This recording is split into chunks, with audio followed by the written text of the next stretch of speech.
Hello, friends, and welcome to another episode of the This Is Gonna Hurt podcast with Jay Gordon Duncan. And if you're wondering why the J, the answer is I'm not a bagpipe player. And if that joke doesn't make any sense, I encourage you to check out episode 0, where I explain that joke, as well as the purpose of the This Is Gonna Hurt podcast, where we talk about faith, family, fitness, finances, and sometimes fun. Well, friends, welcome back. As always, thank you, thank you, thank you. I'm always just appreciative for just how you guys continue to listen, how the show is received, the feedback I get. I got a wonderful text from someone this past week who listened to the episode. They gave some gentle feedback, which I thought was really welcome. Thank you. And just was thankful that they were listening. And so, again, thank you. It means a lot. This show is very much a pattern of how my weeks go, when and how I record it and where I post it. So it kind of keeps me centered on certain activities. So I'm thankful that you are a part of it. So thanks for tuning in. A couple of episode things coming up. I've told Emma, hey, because Emma was on the show often when a couple of years ago, and then she and I had our own show, which you can still find, called You're Entitled to Your Opinion. That show still exists. The old episodes do. And she's leaving for college in about 2.5 weeks. And I was like, you've got to do one more episode with me. So I'm hoping. And then I just received an email of the publicist of an author that I interviewed a couple of years ago reached out to me. So I'm going to try to get that squared away. So try to bring a few people in. But I was having a conversation with a friend. I think it was this week, I believe it was. And they were asking me about my brain health journey, and they were asking me about how I share it and how I had done a couple of seminars in the Capitalize Your Best group about my brain health. And she encouraged me to share more.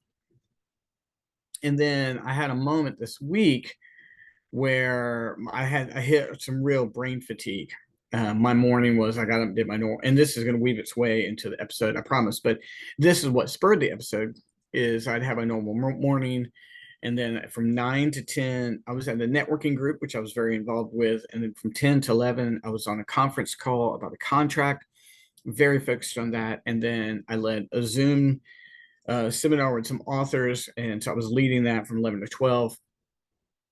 And so that was 3 straight hours of activity. I called Amy at 12 and I was like, hey, here's how my day is going. This is what's going on. And I was just, my brain is really tired. And so after I got this call, I just took 5 minutes of solitude, 5 minutes of silence. And it was so helpful. My brain was tired. I was tired. I needed silence. And it just kind of helps center me. So I'm going to talk about that a little bit. But those conversations, one with a friend, and then also what happened, led me to this. So here are 5 steps, 5 tips, 5 strategies that I use to maintain brain health, and hopefully can help you as well, in no particular order. Number 1, journal. Now, I have talked about journaling before. I keep 2 journals.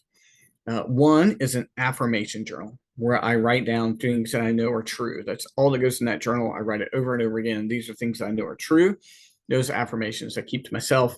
But some of those things are biblical. Some of those things are statements of truth, things that I believe, things that I'm planning on happening. Those are my affirmation journal. And the other one is essentially a thought prayer journal where I work through what's on my mind. And then I also have a section for it, which will guide my business day. I almost could have 3 journals for that. The third one could be a business journal, but I combine those other 2 in there. And several times a week, when I get to the office, I'll grab my coffee and I'll sit down. And before I really hop into my day, I will start doing my journaling. And it helps me be thankful. It helps set my mind on things I know are true.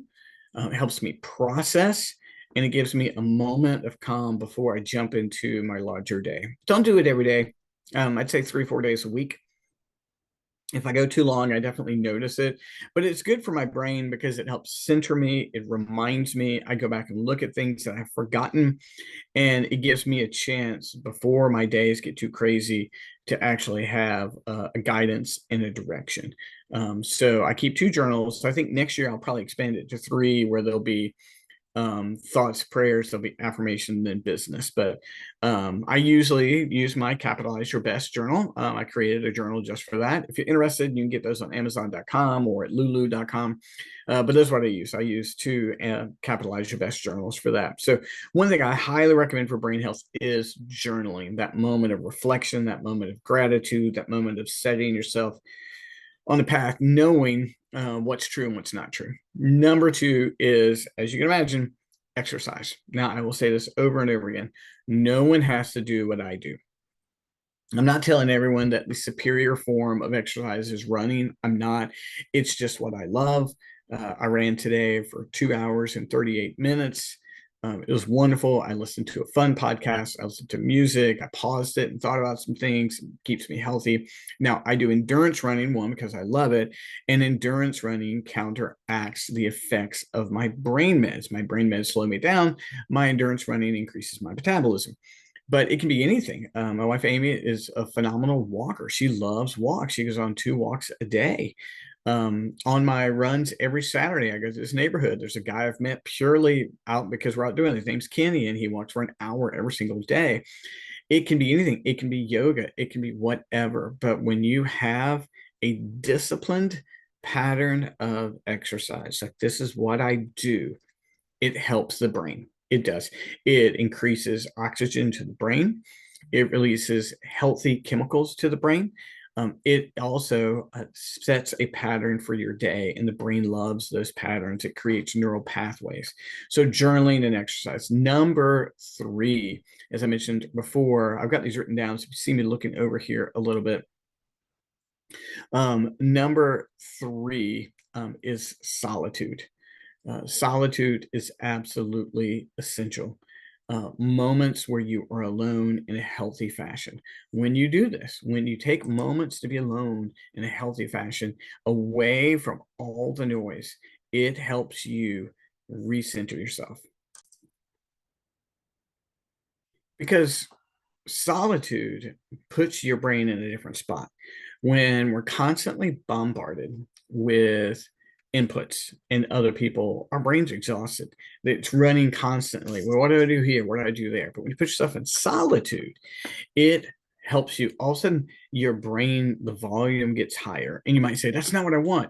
But if you have a pattern and a discipline of learning how to focus those things, then all of a sudden, it helps you think through things that you've not thought through. Instead of your brain just humming in the background, it gives it an area of focus. So I'm a big fan of taking time for solitude. I do have like a public office that I work in, but I have a home office, and I enjoy working in the home office a ton. I'll often get home mid-afternoon and work there until the evening. And then the evening, sometimes I'll come down here and work some more.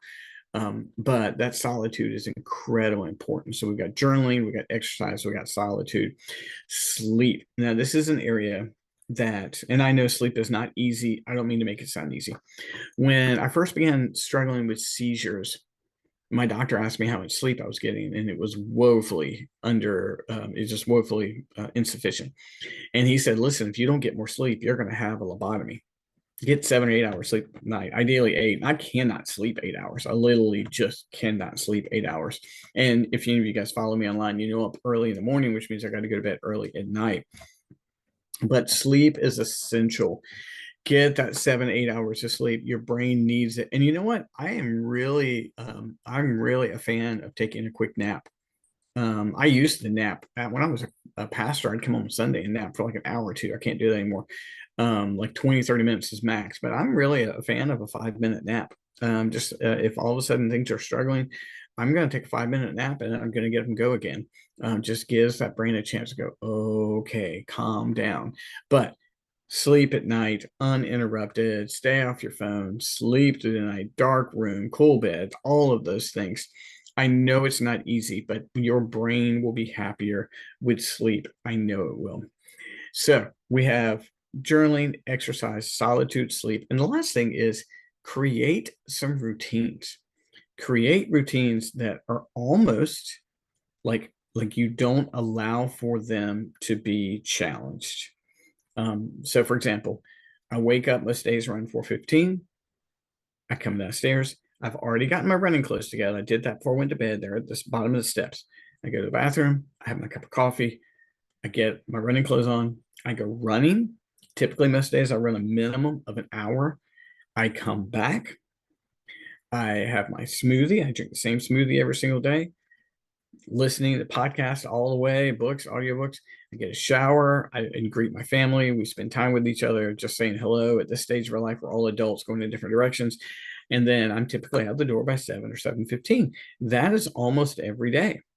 So up at 4:15, coffee, get my clothes on, go running, come back, smoothie, say hello to the family, out the door by 7:15. I start recording videos and reels and TikToks and Instagrams. And by the time I get to my office, 7:30 to 7:45, I'm well into my day.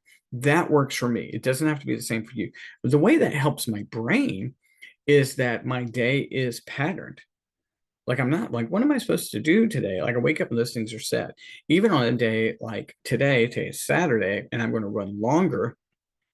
My body at best will wake up around 5. I tried to sleep in a little bit.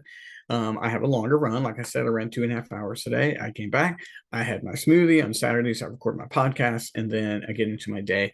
I do my best to create a routine as much as possible. Don't worry, I get my times for sleep and rest and solitude, but the routine patterns my brain, neural pathways. And you know what? It's okay. This past Monday, Amy and I were out of town. The pattern was completely interrupted. It was okay. It was okay. Survived. I did.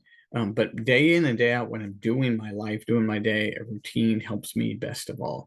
So there it is, guys. 5 things. I actually made notes this time. Journaling. My journals are gratitude, business, and prayer. 2, definitely exercise. 3, sleep. 4, routine. 5, solitude, in whichever order you can go to. These are things that have helped me immensely. I'm constantly trying to add to them and constantly trying to refine my schedule to make sure my brain health is as important as possible. And I hope so, friends. Thanks for tuning in. I hope this has been a fun episode for you. If you have any feedback or tips, be sure you let me know. And I look forward to telling them with everyone else. Thanks for listening, and we'll see you next week. Thanks again. Bye bye.